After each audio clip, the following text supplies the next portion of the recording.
My final day in Louisiana at the Yellow Rails and Rice Festival had come, but included a full-day guided trip to the coastal Chenier of Cameron, Louisiana.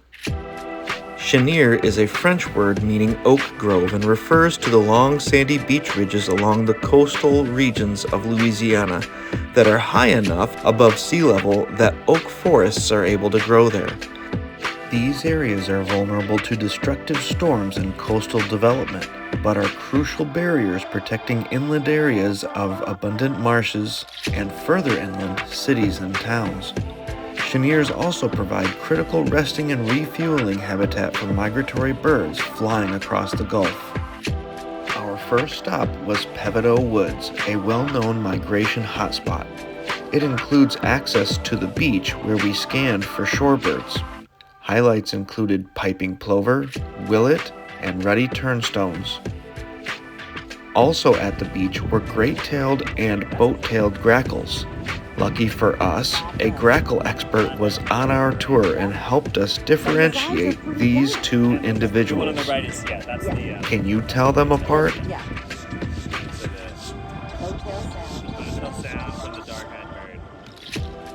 Boat-tail can definitely sometimes have a very round-looking head. Right now, it's sort of sleeked its feathers down, so it's not as round-looking.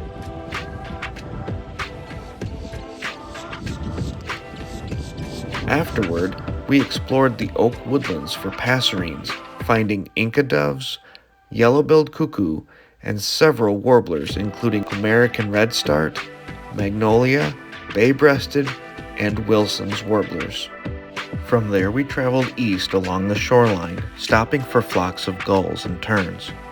This flock includes mostly Caspian terns, along with a few Royal and Forster's terns, herring gulls, and a sanderling too.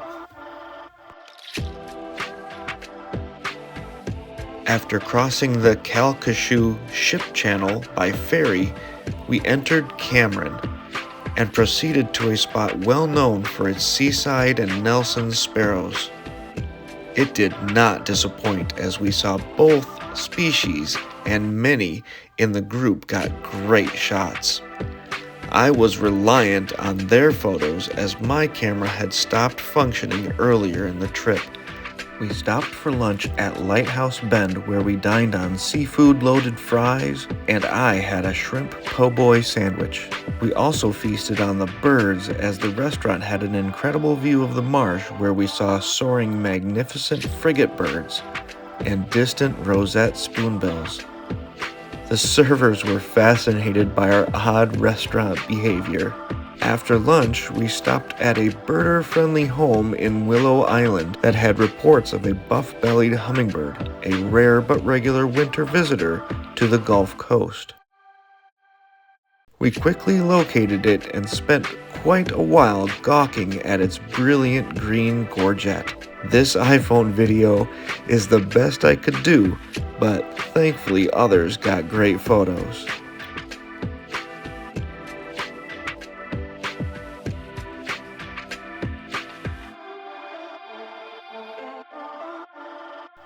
Other notable birds at this location were vermilion flycatcher and summer tanager.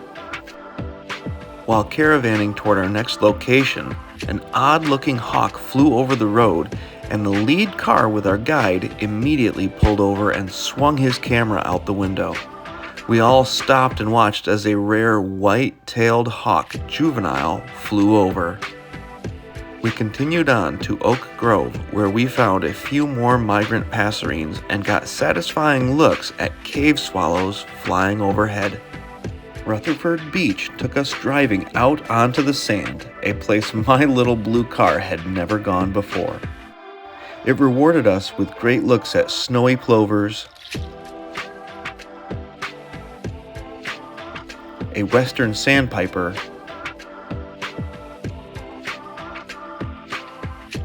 a variety of gulls and terns, and a flock of American avocets. I even dipped the left tires of my car in the ocean as it washed up on the beach. We also got studied looks at both double-crested and neotropic cormorants. Note the larger bird on the bottom is the double-crested, while the neotropics are slightly smaller with slimmer heads, shorter bills, and the adults have a white V at the base of the bill.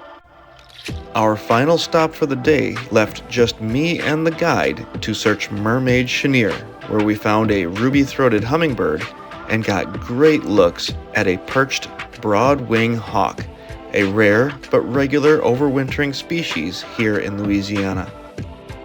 My day was over, and I headed back to camp for one last night before heading home to Michigan in the morning. During my time in Louisiana, I had logged a grand total of 137 species. Kentucky was my next target to hit 50 species. I only needed 13, so it would be a cinch, right?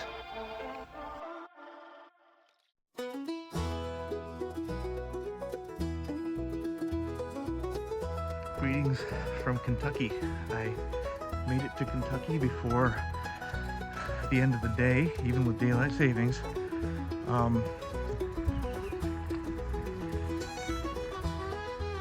just heard a greater yellowlegs fly over. Add that to the list. Yes.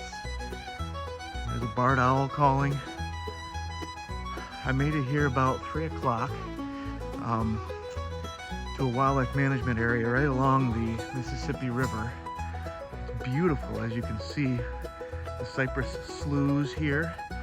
I've been having some trouble getting all the way to 50. I'm almost there. But I was even picking up stuff roadside like kestrel and things like that. The wind is really heavy. I just have a hard time in Kentucky.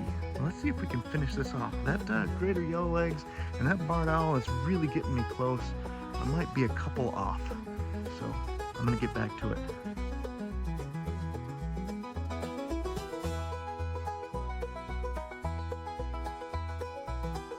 So I didn't get those last 2 species and decided I needed to set out at night and try to get a couple of owls. I did get the barred owl before sunset, but there's 2 others that I could get, the great horned and the eastern screech. I've had luck with the eastern screech. In fact, I've had 2. I'm gonna double back on this road that I did earlier and see if I can get a great horned owl and finish this off. Well, my great horned owl search did not go well.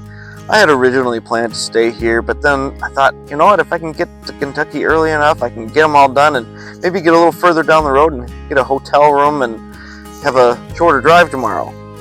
Well, I kind of gave up on great horned owl and said, you know what, I'm right by the campground, might as well stay. So I set up my tent and then I started to go over my checklists. Suddenly, a light bulb went off. I forgot to put winter wren on my list. So, good news, I'm at 50. Yay! I don't need great horned owl. Yay! Bad news is, I set up camp here as if I needed one more in the morning. So I'm not getting further down the road. I guess things could be worse.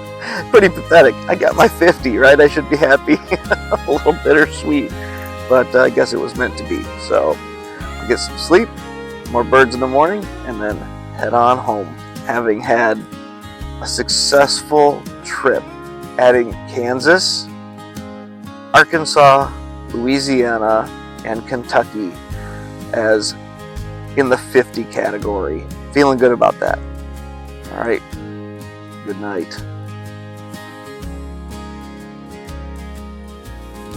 Subscribe to follow me on more of my birding adventures.